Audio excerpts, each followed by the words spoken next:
Now, he was forced to resign after he became engulfed in a thunderous political storm that centred on claims he'd called two policemen plebs during an expletive-laden altercation at the gates of Downing Street.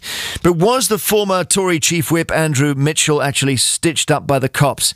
A Channel 4 investigation has alleged that a serving police officer posing as a member of the public fabricated evidence against Mr. Mitchell. The man is said to have sent an email to another Conservative MP claiming he'd witnessed the foul-mouthed outburst.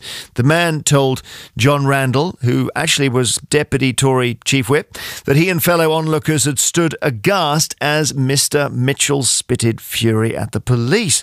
But newly released CCTV footage reveals there was no crowd outside the gates when the dispute took place. And what's more, when Channel 4 tracked down the man who sent the email, he admitted he hadn't witnessed anything. And they then found out, incredibly, the guy was a serving police officer.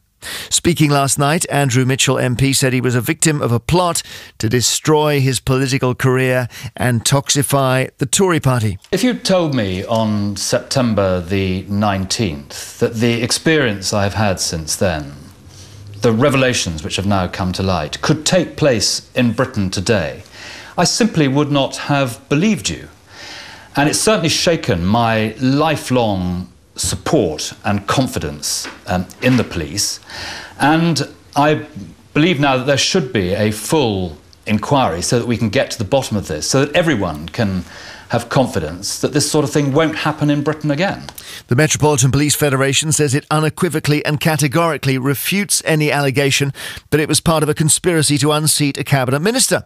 Others have also pointed out that even if this gentleman did fabricate evidence against Mr. Mitchell, it doesn't mean the former whip didn't call the policeman plebs. Their logbooks clearly state that's what he said. Let's speak to Mike Pannett, former Metropolitan Police officer who's in York, to reflect on it. This is really looking unpleasant, Mike. Well, good afternoon, Jeremy. I think it started off as being very unpleasant, and now, of course, it's got considerably worse. But I mustn't, I think we can't detract away that there was an altercation outside number 10. Why do you... Well, you say that. We don't even know that anymore, do we? Well, look, the Commissioner's not actually calling into question the integrity of the officers who are actually, at the gate on the night in question. And there's obviously been some kind of altercation because Andrew Mitchell himself has said he's used bad language. Why would their logbook contain falsehoods then if it does?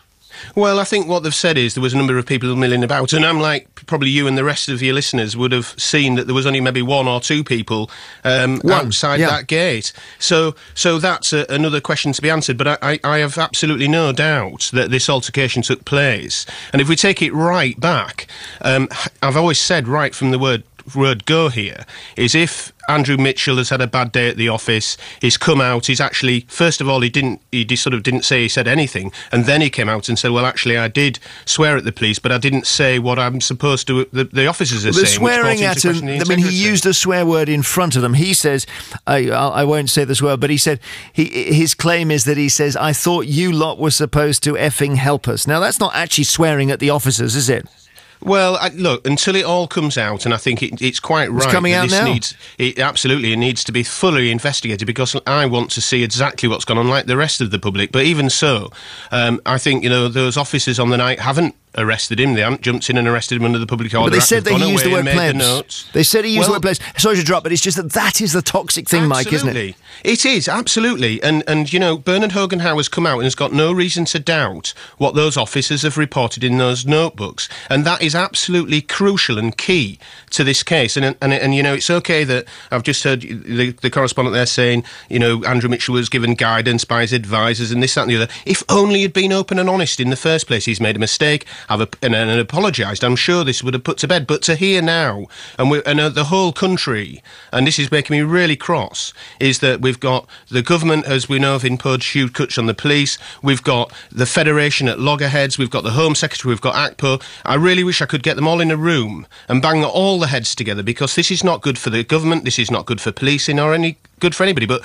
what needs to come out now is exactly what's happened, and quite rightly, is this one rogue officer which is dreadful what's happened, and why this particular officer has chosen to leak it and make things up is very bizarre. Well, it's not bizarre at all. It's because the police are at loggerheads with the government, and it helps to portray the government as out of touch and posh and elitist and all that. And the fact that Andrew Mitchell is accused of saying the word plebs is right up the police's street, isn't it? It's not bizarre at all. Well, I think it's bizarre because I want to find out, like everybody else does, is this one rogue officer acting independently, or is it, in fact, this conspiracy theory she's being batted about? And that is absolutely crucial that comes out. Now, if that is the case, Bernard Hogan-Howe and the Metropolitan Police will need to act, because the public, all they want is to have an honest account of what's gone on, for goodness sake. And that needs to come out, and it needs to come out very quickly. What we don't want to see here, Jeremy, is a great long investigation when, in fact, the resources can be put in place to really get to the bottom of exactly what's gone on from start to finish. Thank you very much indeed. Mike Pannett, former Metropolitan Police officer, speaking from York. From Westminster, we